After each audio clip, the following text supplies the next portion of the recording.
Terkait dengan istima dan insat, kemudian menjadikan la'allakum turhamun. Satu, mohon dijabarkan lagi rahmat itu arti dan maknanya apa Ustadz, agar kami lebih memahami makna rahmat yang diturunkan kepada orang yang mendengarkan dan memperhatikan agar mendapatkan rahmat. Dua, mohon penjelasan Al-Ustadz, ada kata sami'na dalam beberapa ayat di Al-Quran. Apa juga sama artinya dengan istima? Ya, makna rahmat itu apa? Secara garis besar itu rahmat itu apa? Kasih sayang. Itu makna rahmat secara garis besar. Mungkin kalau hanya dijelaskan itu kasih sayang, bentuk belas kasihan, kasih sayang dan lain sebagainya, mungkin belum bisa nyentuh, belum bisa kita pahami seutuhnya. Maka rahmat ini ya setidaknya di dalam Al-Quran itu punya 3 makna. Rahmat dalam arti kasih sayang Allah sehingga kita diampuni dosa-dosa kita oleh Allah. Kita berbuat dosa setinggi langit, sedalam lautan. Artinya banyak dosa kita. Namun kalau kita mau bertobat kepada Allah, kembali kepada Allah, Allah akan turunkan rahmat. Nah, rahmat di sini berarti kasih sayang Allah kepada hambanya yang mau bertobat, sehingga sebanyak apapun dosa hamba itu, kalau dia bertobat maka akan diampuni oleh Allah. Az-Zumar 53, coba. Itu rahmat, kasih sayang Allah dalam arti pengampunan dosa. Surat Az-Zumar nomor surat 39 ayat 53. Qul ya ibadiyalladzina asrafu ala anfusihim la taqnatu mir rahmatillah Innallaha yaghfirudz dzunuba jami'a innahu huwal ghafurur rahim. Katakanlah, hai hamba-hambaku yang melampaui batas terhadap diri mereka sendiri, janganlah kamu berputus asa dari rahmat Allah. Sesungguhnya Allah mengampuni dosa-dosa semuanya. Sesungguhnya dialah yang maha pengampun lagi maha penyayang. Nah, dalam ayat ini rahmat yang dimaksud adalah bentuk pengampunan dosa dari Allah kepada hambanya yang bertobat. Maka jangan berputus asa. Meski punya dosa setinggi langit, sebanyak buih di lautan, sedalam lautan, selama nyawa belum di kerongkongan, maka bertobat kepada Allah. Berhenti dari perbuatan maksiat itu, mohon ampun kepada Allah, kemudian diikuti dengan berbuat baik sebaik dan sebanyak mungkin. Dengan demikian akan ada potensi turun rahmat dari Allah berupa kasih sayang Allah untuk mengampuni dosa-dosa hambanya yang sudah begitu banyak sampai dosanya itu mencapai level israf, melampaui batas. Sehingga wis dosane iki wis coro-corone itu sudah banyak sekali. Maka jangan putus asa dari rahmat Allah. Pintu tobat senantiasa terbuka selama kita mau tobatan nasuha. Kembali kepada Allah, hentikan perbuatan dosa, mohon ampun pada Allah, perbanyak amal soleh. Jangan pernah mengulangi lagi. Nah, dari situ akan ada potensi Allah turunkan rahmat berupa pengampunan dosa. Makna rahmat yang kedua di dalam Al-Quran itu kasih sayang Allah untuk menyembuhkan hambanya yang menderita penyakit, sekalipun penyakitnya itu berat sekali. Seperti penyakit yang diderita oleh Nabi Ayub. Coba dibaca itu. Nabi Ayub ini diuji oleh Allah dengan satu penyakit yang tidak pernah dirasakan oleh orang sebelum beliau maupun oleh orang sesudah beliau.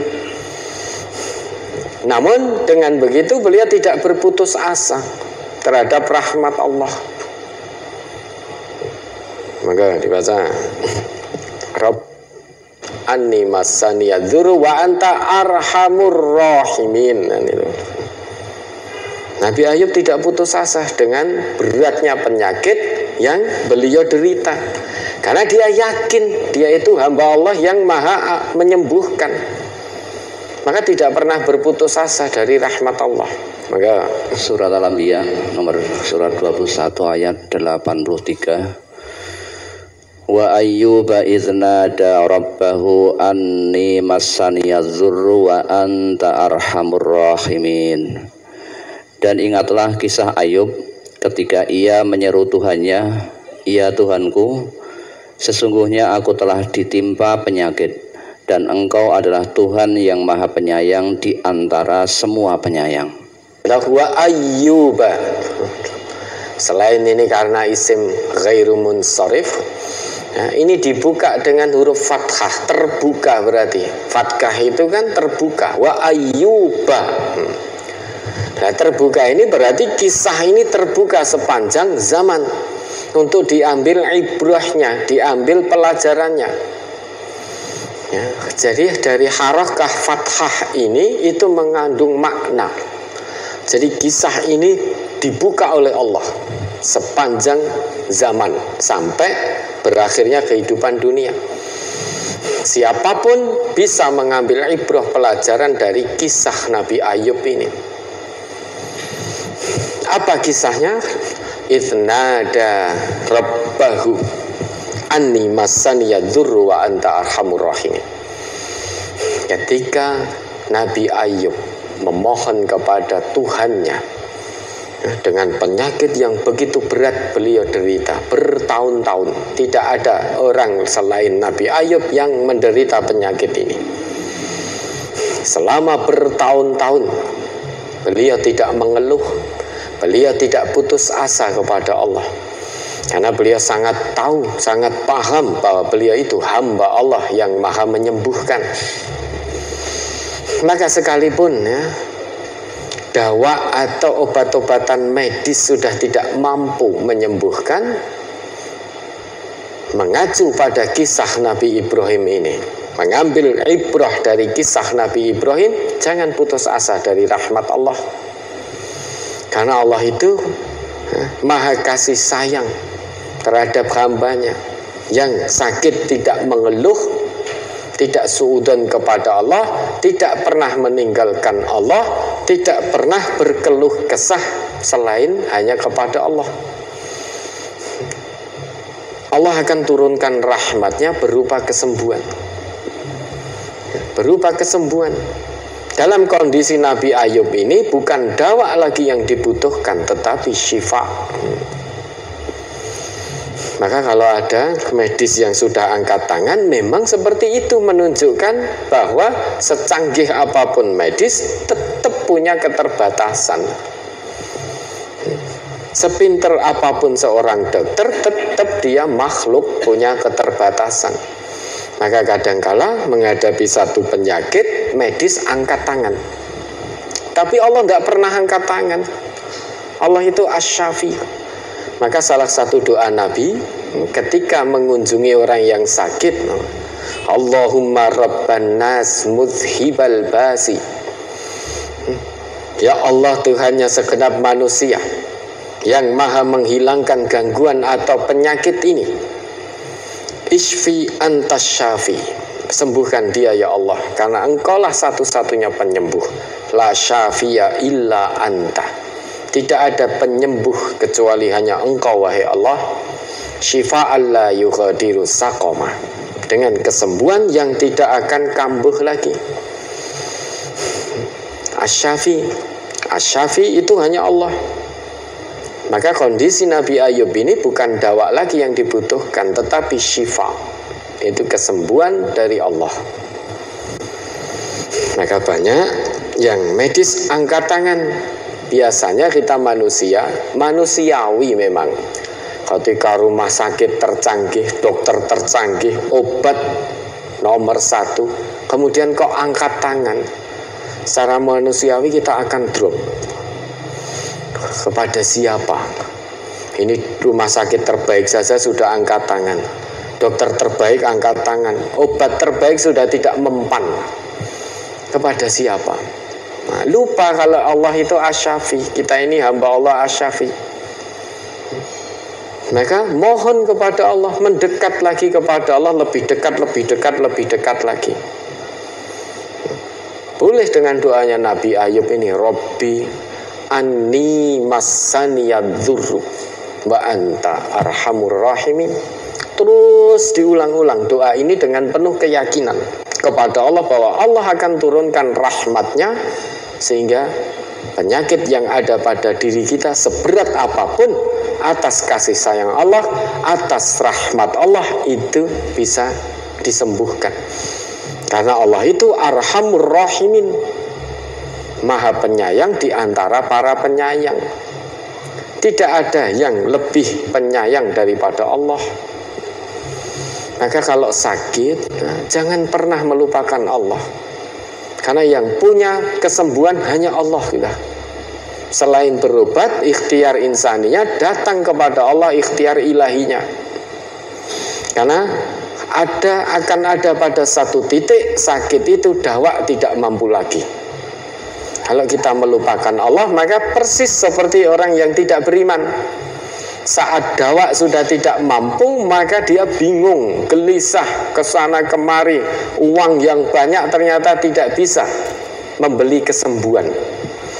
Nah, orang yang tidak beriman gelisah, bingung, itu wajar karena tidak kenal Allah yang Asy-Syafi. Lah, orang yang beriman harusnya tidak bingung, karena kita hamba Allah Asy-Syafi. Maka jangan pernah takut selama kita menjadi hamba Allah yang maha Asy-Syafi. La takhaf wa la tahzan. Jangan takut, jangan khawatir, jangan bersedih. Ya. Ini rahmat dalam arti Allah maha kasih sayang untuk menyembuhkan penyakit-penyakit hambanya, apapun penyakitnya. Kemudian yang ketiga, rahmat dalam arti Allah akan berikan kita solusi, jalan keluar di saat kita menghadapi kesulitan tingkat tinggi. Bukan hanya kesulitan biasa, namun kesulitan tingkat tinggi. Allah akan turunkan rahmatnya. Akan turunkan rahmatnya untuk menyelesaikan semua masalah-masalah kita. Itu kesulitan tingkat tinggi. Nah, dalam hal pertanyaan tadi, rahmat yang bagaimana saat kita istima' dan insot? Nah, artinya rahmat yang turun, semua makna rahmat di dalam Al-Quran itu saat kita mendengarkan dan memperhatikan Quran dengan seksama, maka akan turun rahmat dari Allah, kasih sayang dari Allah. Saat kita sakit, kita tidak akan mengeluh karena paham tadi ayat-ayat yang disampaikan. Ternyata orang yang beriman itu kalau betul-betul istima' dan insaf pada ayat Allah, diuji dengan sakit, kita tidak akan mengeluh, tetapi justru bersabar. Bersabar bukan berarti hanya diam, berdiam diri. Bersabar kalau dalam Islam itu berusaha lahir batin, itu namanya sabar. Lahir batin sabar, bukan mengeluh kesana kemari, sambat rono rene. Sudah yakin toh manusia yang disambati juga tidak bisa apa-apa. Maka saat kita insot istima' dengan betul terhadap Quran, saat dijelaskan akan turun rahmat dalam arti kasih sayang Allah turun pada kita, kita bisa paham kemudian mengamalkan apa yang kita dengar, apa yang kita perhatikan, apa yang kita pahami, sehingga bisa diamalkan dalam kehidupan sehari-hari karena kasih sayang Allah. Saat diuji dengan kenikmatan bukan sombong. Tadi karena mendengarkan dan memperhatikan, maka bersyukur kita. Karena perintah Allah, perintah Rasul, orang diuji kenikmatan itu bersyukur. Dengan syukur itu akan ditambah nikmatnya Allah kepada orang yang bersyukur. Nah, kalau itu tidak kita dengarkan dengan baik, tidak kita perhatikan, maka tidak akan paham. Tidak paham maka tidak mengamalkan, karena tidak turun rahmat di situ. Nah, ketika tidak paham, maka diuji dengan kenikmatan justru akan sombong. Allah tidak menyertakan rahmatnya. Nah, itu kurang lebih seperti itu. Kemudian ketika berada di tingkat kesulitan yang tinggi, dia tetap tenang karena rahmat Allah. Dari hasil paham, mendengarkan, paham dari Al-Quran tadi. Ada masalah problematika dunia yang begitu rumit, dia tetap tenang karena yakin bahwa Allah akan tunjukkan makhraj. Dengan kasih sayangnya Allah akan tunjukkan jalan keluarnya sebagai solusi. Problem rumah tangga yang begitu dahsyat sampai mau terjadi perceraian atau cerai sekalipun, tetap tenang hatinya karena yakin Allah akan berikan solusi yang terbaik. Yakin bahwa Allah itu akan berikan yang terbaik kepada hambanya, sehingga hati tetap tenang, jiwa tetap tentram apapun yang dihadapi, karena paham dari Quran yang dia dengarkan dan perhatikan tadi, sehingga turun rahmat. Nah, kemudian yang kedua tentang sami'na, as-sam'u wal istima' tadi sudah dijelaskan.